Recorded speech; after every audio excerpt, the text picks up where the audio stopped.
What's going on, guys? It's your boy Ajen back again for another Nikke Goddess of Victory video. And for today, let's talk about Team Building 101. Let's be honest here, guys.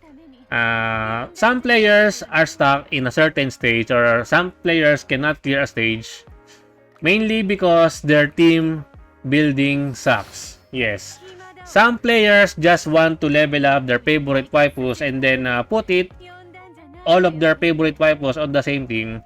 Although that may work in the early phase of the game, but maybe mid to end game, it will not carry you through the stages. Knowing the basic team building is really beneficial to you and will help you in the long run. So let us go to the squad formation here. For example, this one is vacant. So to explain it in simple terms, there are a lot of team possibilities that you can build around in this game, which is a really good feature because it is not tied to just one meta team composition, because it varies from stages to stages depending on the enemy that you are trying to face or trying to clear. So in my honest opinion, the best the pretty balanced ratio for team building, we have a ratio, guys. Something like 3 support and 2 DPS, or 2 support, 3 DPS, or 1:1:3, something like that. There are a lot of, as I've said, there are a lot of possible combinations in team building. But the best team building, in my honest opinion, consists of 2 DPS, 1 tank, and 2 supporter. That is pretty balanced. Unless you have a lot of very good DPS, then the 1:1:3 will work for you, or the 2:3 will work pretty well for you. So before you do the team building, you must decide first on your DPS, because you will be revolving your team building around your DPS. So for example, I have usually DPS are in the burst 3 category. For example, I am a Haran main, so I will be building Haran, as you can see here. And then for the, once you've decided your formation, your team build, or like sa 2 DPS and 3 supports, you can now decide who are the other support that you will be putting in your team. But first, for example, I'm just focusing on 1 DPS, which is Haran. She will be my main core DPS. And then take note, guys, that you need 3 types of burst unit in your team, like this one, the burst type 1, burst type 2, and then burst type 3. Why do you need these 3 type bursts in a team? Because without any of this in your team, you will not be able to go into full burst mode, which is one of the best feature in the battle system in this game. And full burst mode is will let you deal more damage to the enemy. That is why it is really essential that you have at least burst type 1, burst type 2, and burst type 3 characters in your team. Now that my main DPS is a burst type 3, let's move on to put some burst type 1 into the team. Now, who are your burst type 1 units that can really help or really support Haran, just in my case, in my team? Exia is a good buffer and debuffer. She can debuff the defense. But for F2Ps, for example, this is just an example of team building. I will be putting N102. N102 is a really good buffer unit. In my honest opinion, she is one of the best SR in the game, SR unit in the game.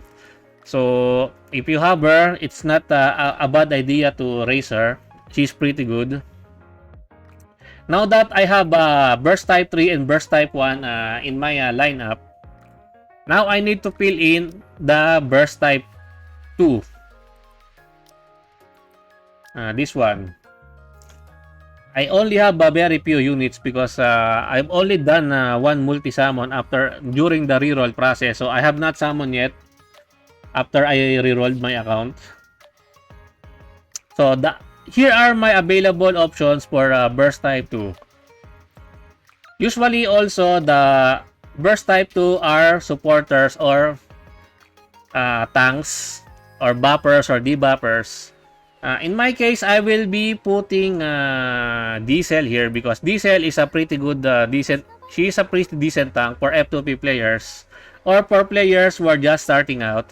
So now that I have here, I have completed the 3 types of burst. This team will let me go into a full burst mode. Take note also, guys, that it is very essential that your cooldown for the burst for your burst type 1 and burst type 2 shares the same cooldown. So what the hell am I talking about? So if we take a look at the unit, where is it?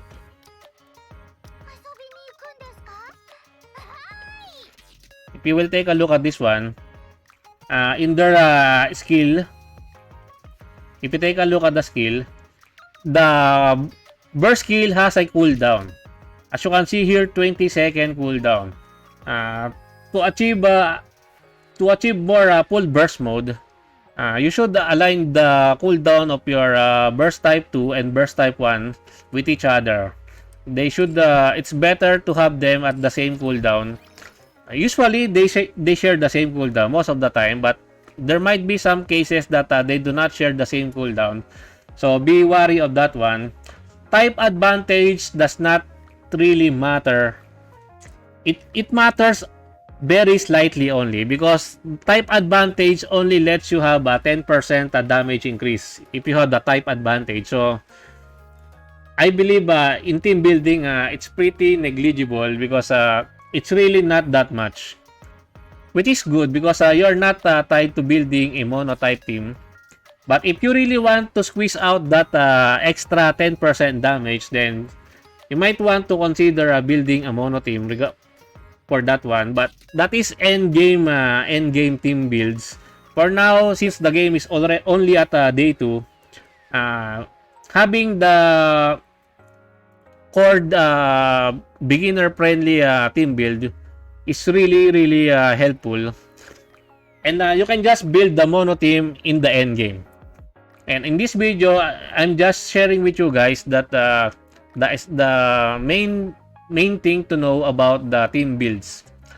So now that I have the burst 1, burst 2, burst 3 types here in my team composition, I am now left with 2 available slots. I have 2 supporters already here. 1 tank, Diesel is a tank because she can taunt also, she can self-heal. I have a buffer which is N102. She's a pretty good buffer, and I have my main core DPS which is Haran. And knowing the capabilities of your DPS is really helpful also. And since my Haran is a sniper type class, she's kinda a slow attacker. She's a very slow DPS. So I might want to put in a very fast attacker here, which is my sub DPS. I will call it a sub DPS because she is my backup DPS. So I will be putting Rapi here because Rapi has a rapid fire rate because she is a rifle user, and rifle user are a bit faster when attacking the enemies. So she is my second main DPS in the team. Now I have here one more slot. I can add in one more support or one more healer or one more DPS depending on you, depending on how you want to play with your team. If you have another DPS, then you might want to slot in another DPS here. You might want to have another buffer or a debuffer. Like for me, in my case, I use Belorta because Belorta is a pretty good debuffer also. And she is also considered an attacker that can debuff, which is in my honest opinion, in my experience as of now, this team helps me up to 5-19. I am stuck at the 520, the last boss in the stage 5. But this team already is pretty good enough for me. I just need to raise the level of my units and also maybe farm some equipments and raise them. Maybe I will be able to get past the wall that I'm currently facing. And yeah, guys, that is the basic of team building. There will be some advanced team building, but I might be doing that later on down the line once I've gotten enough units to showcase some team builds. But for now, that is the essence of team building, and knowing your team builds is really beneficial and will help you in the long run. And I think that's it for me for today, guys. I hope you enjoyed this video. Please leave a like and subscribe. I would really appreciate it if you could help me grow my channel more. And thank you to everyone who are supporting my channel. I appreciate every one of you. Until next time, peace.